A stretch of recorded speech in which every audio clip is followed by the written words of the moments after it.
Here's my super easy, healthier way to make hash browns from scratch. Crispy on the outside, soft on the inside every time. Start with water in a pot, bring the water to a boil, add your potatoes and boil for about 6 minutes. Once they've cooled off, use any cheese grater to grate them with the skin on for the extra nutrients. Next, touch of olive oil on your baking sheet, use any type of lid as a mold for your hash browns, pack it in but not too tight, then flip and release on your sheet.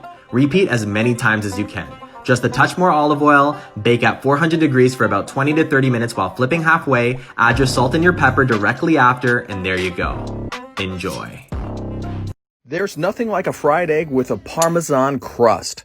You put some cheese down in the pan. You can use the stuff in the can if you want. I'm not going to judge. Add your egg, season that up a little bit, however you like.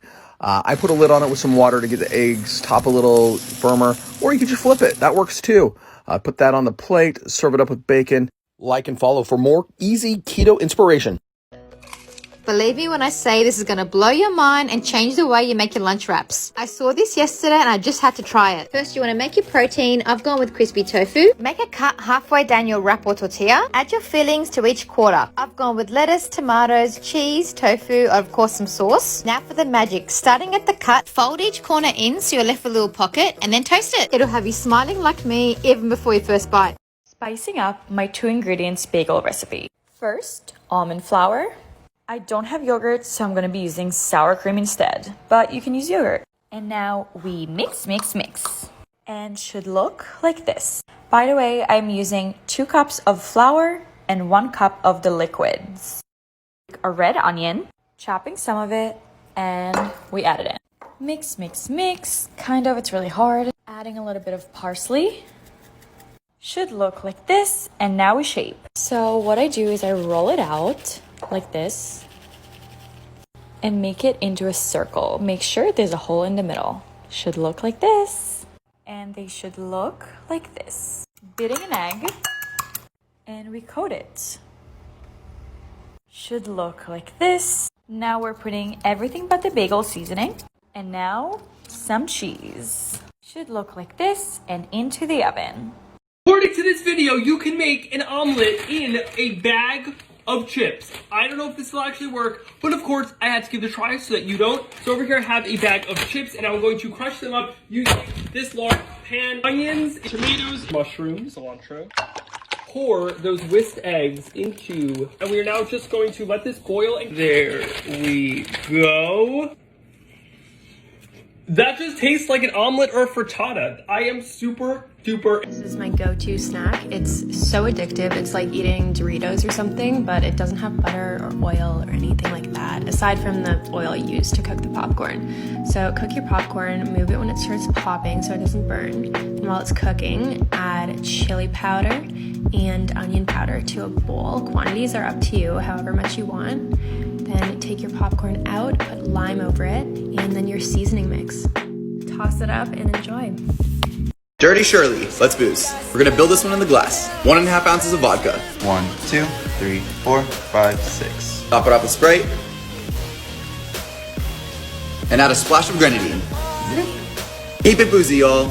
Easy excuse to eat too much bacon, jalapeno poppers. Just grab your jalapenos and cut off the ends and then cut them in half. Take out the seeds so you have these jalapeno canoes and then fill them with cream cheese and wrap them in bacon. Now just put them on a lined baking tray, throw them in the oven for 20 to 35 minutes depending on the thickness of your bacon until they look nice and crispy. And they're healthy because they're gluten-free and keto. Lol.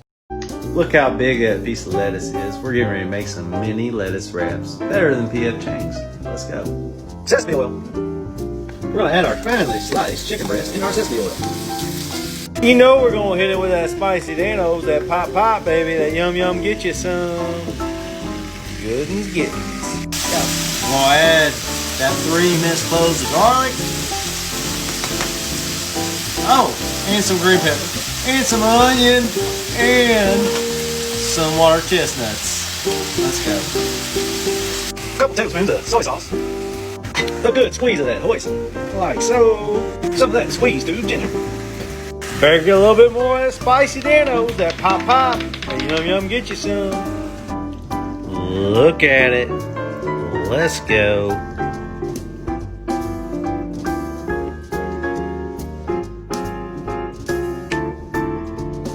I did not expect that last video to blow up, but here you go. Keto recipe number 2 and how I lost 22 pounds in the last month. One of my favorites is this little keto French dip with au jus sauce. Step 1 is to heat up your green pepper until the light turns off. I like to do 2 slices of this. So this one's already done. And then I heat this one up, toss some mushrooms on and heat those bad boys up. Boom.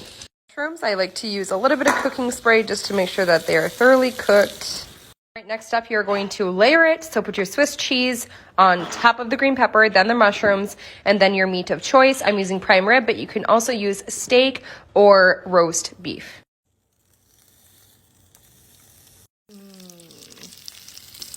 Top everything with EBB and dip it into your au jus. A winter storm's coming, so let's beat the Chinese takeout craving and make some homemade wonton soup ourselves. To avoid tearing up, cut off the stem side of your onion and then use the tip of your Santuko knife to make slices.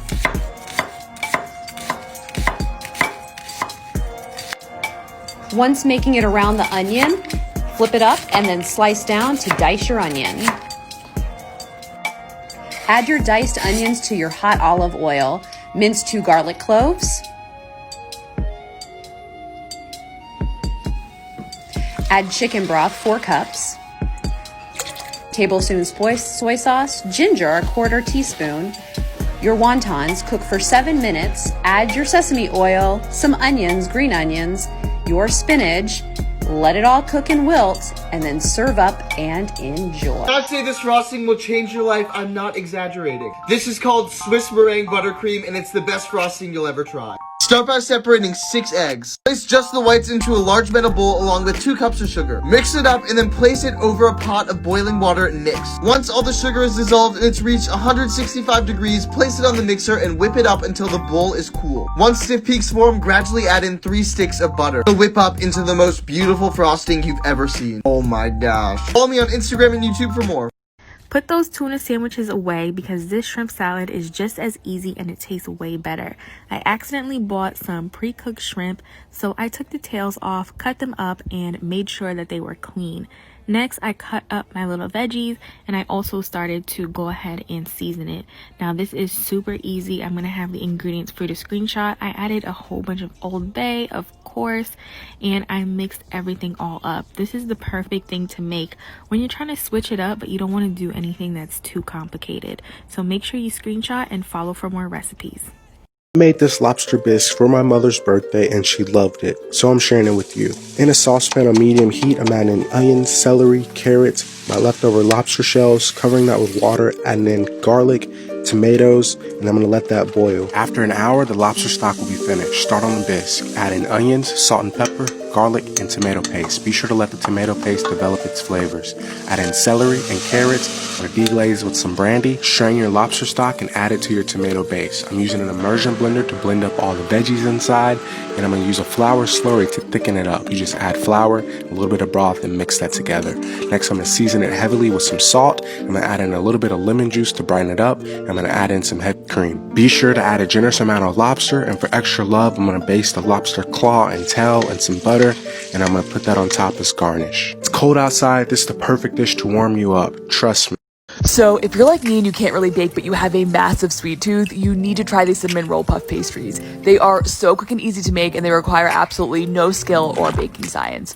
You just want to grab some cream cheese, powdered sugar, vanilla extract, and some melted butter and then whip these together with a hand mixer. And then you're going to pop the filling into the center of your pastry dough, wet the edges, and then press down to close the pastry off. Poke a few holes in each pastry for some ventilation, baste them with butter, and then you can sprinkle your cinnamon sugar on top. Pop these into the oven, drizzle, and that's basically it, you guys. Okay guys, we're gonna make Nudi. Not that type of Nudi, don't be naughty. First thing I did is I strained my ricotta to get some of that liquid out. We'll add Parmesan, semolina, salt, and just mix that up. Take it and then just roll it into a bowl. Drop it into semolina, and then repeat. Once they're all rolled out, just cover it up with the rest of your semolina into the fridge. Leave them in the fridge for at least 1 hour, but preferably a couple days. The longer you let them get a skin, the better they will hold together when they cook. Whenever you're ready, drop your Nudi in. And in this pan, we're gonna start with a little bit of oil. Use some mushrooms. Little bit of salt.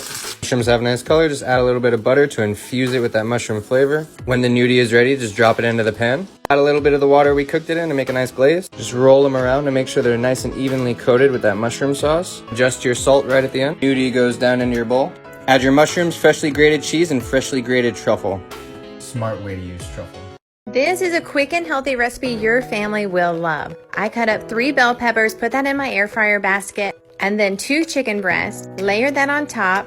I added 2 tablespoons of olive oil and a packet of fajita seasoning. Tossed all that together, cooked in my air fryer at 380 degrees for 20 minutes. Yum! When I was in Disney World, I had this Santa Mickey mousse and it was so amazing. I wanted to try to recreate it at home. The base of it was a brownie, so I started with that. I'm just using this box Ghirardelli mix. I just got this new contraption from Pampered Chef where you can mix and pour the batter all in this little device, so I'm using it for the first time today. I don't have a circle pan, so I'm gonna make the bases squares. Now I gotta fill up the pan. I'm in love with this thing. Oh my goodness, I'm gonna link it in my bio if you wanna get one.